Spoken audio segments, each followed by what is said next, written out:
बिस्मिल्लाहिर्रहमानिर्रहीम। अस्सलाम वालेकुम जी, मैं हूं आपका होस्ट चौधरी इरफान ज़हीर।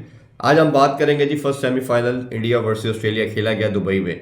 ऑस्ट्रेलिया ने टॉस जीत के पहले बैटिंग का फैसला किया। सबसे पहला तो डिसीजन जो उनका बैटिंग का था, आई थिंक सो कि ये ठीक नहीं था।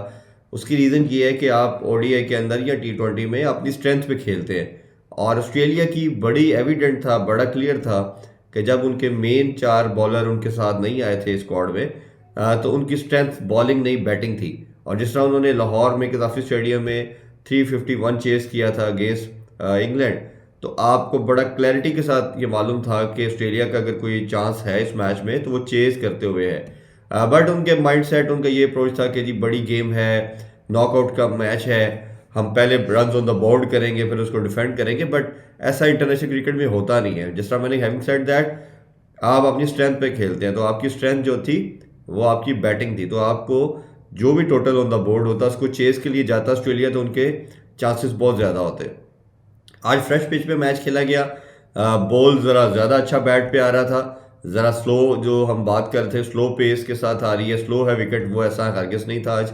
और स्पिन के अंदर भी बहुत ज़्यादा कोई मदद नहीं थी। जिस तरह हमने इंडिया और जो न्यूजीलैंड का मैच देखा संडे को, उसमें बहुत ज़्यादा स्पिन भी हमने देखा। तो उस लिहाज से ये फ्रेश विकेट होने की वजह से बहुत ज़्यादा स्पिन भी नहीं कर रहा था। तो उस सारी कंडीशन के सर्कमस्टांसिस को देखते हुए ऑस्ट्रेलिया का बिल्कुल गलत फैसला। शुरू में बहुत पहली विकेट तो बहुत जल्दी इंडिया ने ले ली।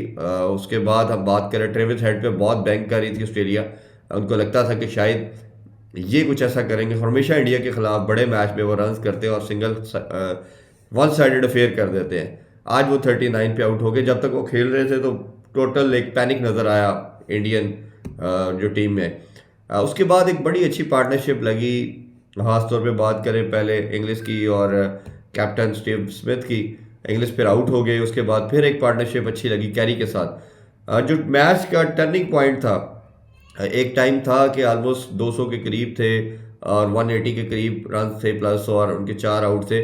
उस टाइम पे जो रैश शॉट खेली, रश ऑफ ब्लड कहना चाहिए स्टीव स्मिथ की तरफ से, वो एक ऐसा मोमेंट था जिसमें लग रहा था कि Australia easily they have could cross 300 और प्लस रन।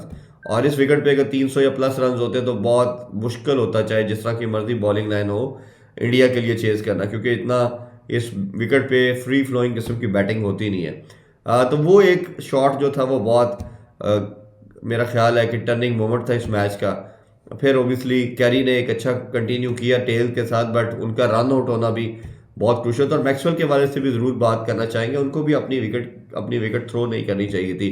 वो या तो बहुत ज़्यादा हिटिंग करते हैं या बिल्कुल ही कोलैप्स कर जाते हैं, विकेट थ्रो कर देते हैं। थोड़ा सा उनको अगर 2-4 ओवर सी ऑफ कर लेते, थोड़ा सा डीप ले जाते मैच को, तो मेरा ख्याल है कि फिर भी ये 290-300 हो जाना था। और रही सी कसर ये थी कि जब कैरी भी 3 ओवर रहते थे तो रन आउट हो गए, तो वो भी शायद आपको 15-20 रन का डिफरेंस आ सकता था, बट उन्होंने भी रन आउट, जो हमने देखा श्रेयस अय्यर ने बड़ा ज़बरदस्त किस्म का रन आउट किया। तो ये उनकी बैटिंग के अंदर डिफाइनिंग मोमेंट थे जिसमें इंडिया ने कम बैक करते रहे 2-3 खास तौर पर मोमेंट पे। जब चेस की बारी आई तो ओबियसली गिल बड़ी जल्दी आउट हो गए। उसके बाद हमने देखा कैप्टन रोहित शर्मा भी कनौली की बॉल पे आउट हो गए। अब फिर एक बहुत बड़ी पार्टनरशिप लगी, ऑलमोस्ट 98 के करीब के रन की पार्टनरशिप लगी विराट कोहली और श्रेयस अय्यर की। और जिस तरह विराट कोहली इस अपनी एज के फेज में आके परफॉर्म करते जा रहे हैं और बड़े मैच का जो प्लेयर कहा जाता है, वो वंस अगेन उन्होंने प्रूव किया। 84 की बड़ी शानदार उन्होंने परफॉर्म इनिंग्स खेली। और मुझे लगता है कि जो मैक्सवेल से उनका कैच ड्रॉप हुआ है, that was the turning moment in other way. अगर सेकंड इनिंग्स के वाले से आपसे पूछा जाए कि ऑस्ट्रेलिया कहाँ मैच आ रहा है, तो दैट वाज द मोमेंट। अगर वो कैच कर लिया जाता तो things could have been different for them और मैच में वापस ऑस्ट्रेलिया आ सकता था। बट वो कैच का ड्रॉप होना, मेरा ख्याल है कि ये गेम को फिर काफ़ी डीप ले गए, अवे ले गए ऑस्ट्रेलिया से।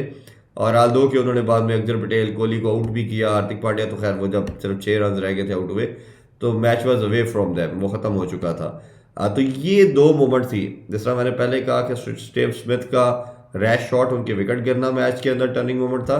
और अगर कोई वापस आ सकते थे, कम बैक कर सकते, तो विराट कोहली का 51 पे मैक्सवेल का कैच ड्रॉप करना, दैट वाज द मोमेंट। और शायद वो कनौली और उनके दरमियान थोड़ा सा मिसअंडरस्टैंडिंग हुई, उन्होंने समझा ये जाएगा कैच के लिए, उन्होंने वेट किया और फिर एंड टाइम पे उन्होंने वन हैंडेड अटैम्प्ट की, बट नॉर्मली हम ऑस्ट्रेलियन देखते हैं ऐसे कैचेस बड़े इजीली लेते रहते हैं। तो ये आज का समअप था, आज की समरी थी मैच के वाले से जो आपसे डिस्कस की। इंडिया स्ट्रांग नज़र आ रहा था इस मैच में। अब जो हम बात कर रहे थे कि फाइनल शायद लाहौर में हो, कदाफी स्टेडियम में हो, now it has been decided, it has been finalize as it is mentioned कि जी भारत अगर फाइनल खेलेगा तो दुबई में होगा। Now final will be played on Sunday at Dubai.